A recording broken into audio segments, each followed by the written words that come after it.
US आणि इराणचं युद्ध थांबलेलं आहे. सगळ्या पॉझिटिव्ह न्यूज असताना काल रात्री फेडच्या मीटिंगमध्ये त्यांचे जे काही रेट्स होते ते अनचेंज्ड झालेले आहेत. म्हणजे कोणताही बदल झालेला नाही.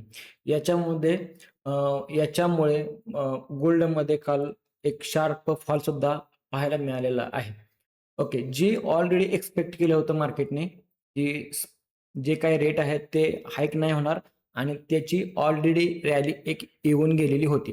त्याच्यानंतर न्यूज आली आणि मार्केट किंवा गोल्ड तिथूनच एक शार्प फॉलमध्ये आलेलं आहे आणि त्याचबरोबर सिल्वर सुद्धा पडलेलं आहे.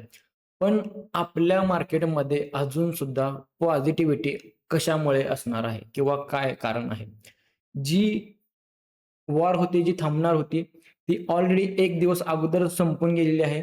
जी 19 तारखेला होणार होती, ती अल्मोस्ट काल पूर्ण झालेली आहे त्याचे सगळे प्रोसेस. आता निफ्टीमध्ये काय होऊ शकतं, ते पाहूया आपण. आणि Instagramवरती कमेंट आली होती, की पूर्ण व्हिडिओ बनवा. त्यासाठी हा आपण व्हिडिओ बनवत आहे. जसं आपण काल डिस्कस केलेलं होतं, ए आणि 1 तयार झालेला आहे. बी आणि 2 तयार झालेला आहे. कारण लो ब्रेक झालेला नाहीये. त्याच्यामुळे आपण इकडे बी आणि 2 हा कन्सिडर केलेला आहे.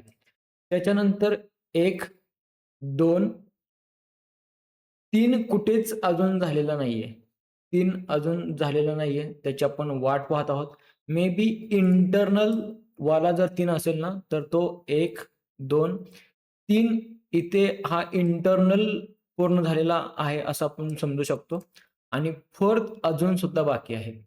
कारण याचं कारण असं आहे, की हा जो काही आपण वेव्ह 2 इंटरनल वेव्ह 2 पासून जर आपण फिबोनाचीला जर ट्राय केलं, तर ते एक्झॅक्टली या लेव्हलला येऊन टच करून गेलेले आहे.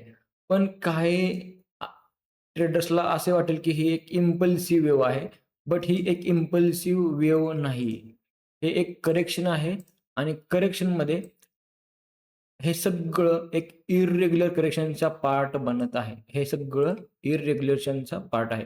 कारण त्याचं असणार आहे, की हे जे काही रॅली येतायत ना, हे सगळे रूल ब्रेक करतायत.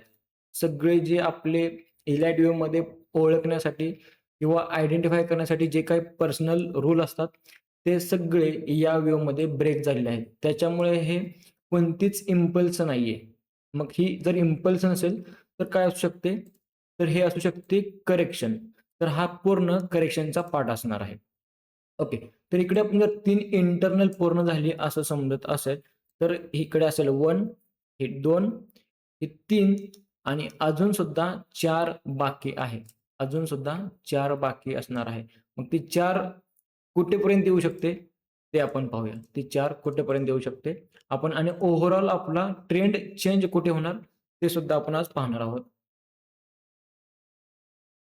ओके. ही एक लेवल आहे 23,982, 23,854. या लेवलमध्ये जर उद्या निफ्टीने प्रॉफिट बुकिंग केलं आणि उद्या शुक्रवार आहे, तर प्रॉफिट बुकिंग होणार उद्या. उद्या फॉल याच्यामध्ये पाहायला आपल्याला मिळू शकतो. ओके. हा एक फॉल आपल्याला पाहायला मिळू शकतो आणि त्याच्यानंतर ही वेव्ह चार्ट जी आहे ती पूर्ण होणार आणि इकडून वेव्ह फिफ्थला सुरुवात होणार. मग वेव्ह फिफ्थसाठी सुद्धा आपण आरामात 24,300 पर्यंतची टार्गेट आरामात पाहू शकतो. ओके. ही एक पॉसिबिलिटी झाली. आता याला आपण 3 का कन्सिडर करत नाही ॲक्चुअली सॉरी, याला आपण 3 कन्सिडर करतोय पण इंटरनलवाला. पण समजा की हा जो काही मेजर 1 आहे, मेजर 2 आहे आणि मेजर 3 असेल, जरी असेल, तरी सुद्धा आपण मग जर वेव्ह 2 पासून जर आपण फिबोनाची काढत आहे, तरी सुद्धा ती अजून टच झालेली नाहीये. ती अजून सुद्धा टच झालेली नाही. तर ही लेव्हल सुद्धा आपल्यासाठी इम्पोर्टंट असणार आहे. 23,785 ही सुद्धा लेव्हल आपल्यासाठी खूप महत्त्वाची असणार आहे. आणि ॲक्चुअलमध्ये जी वेव्ह 2 सुरू झालेली आहे, एकदम मेजरवाली, ती इथून सुरू झालेली आहे. जर याचं आपण रिट्रेसमेंट काढलं, तर ती लेव्हल येते 23,762 म्हणजे आपल्यासाठी सगळ्यात महत्त्वाची लेव्हल असणार. या लेव्हलच्याच खाली आपण आपला व्ह्यू चेंज करणार.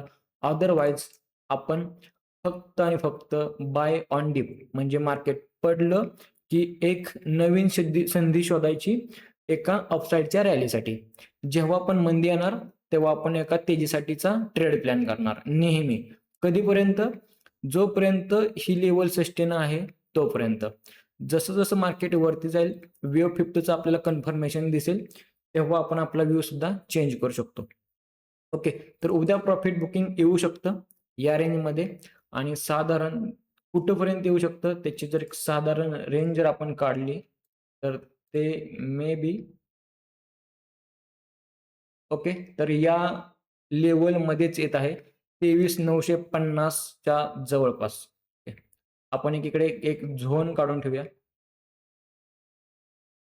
साधारण हा एक झोन असेल आणि तो आपल्या ऑलरेडी एका सपोर्ट रेंजमध्ये येत आहे. तो निफ्टी जर उद्या इकडून एकदम शार्प एक जर फॉल आला तर ती आपल्यासाठी एक अपसाईडची संधीच असणार आहे. अपसाईडची संधीच असणार आहे. आता जर मार्केट उद्या चुकून गॅपअप झालंच, चुकून गॅपअप झालं, तर जिथं गॅपअप होईल या लेवलला आपण त्या गॅपअपच्या हाय बरोबर आपण याला ऍडजस्ट करणार. आणि जर उद्या गॅप डाऊन झालं डायरेक्ट तर आपण बेस्टच आहे, या लेवलमध्ये काहीही बदल होणार नाही. डायरेक्टली आपण लॉंगचा सुद्धा प्लॅन करू शकतो. जेव्हा ही लेवल ब्रेक होईल 23,762, तेव्हा आपला व्ह्यू जो काही बुलिश होता तो आपला चेंज होईल बिरिश मध्ये, म्हणजे आपण मंदीकडे पाहणार. कधी? ही लेवल खाली ब्रेक झाली तर आणि तरच. अदरवाईज आपण फक्त आणि फक्त बुलिश साठीच ट्रेड प्लॅन करणार आहोत.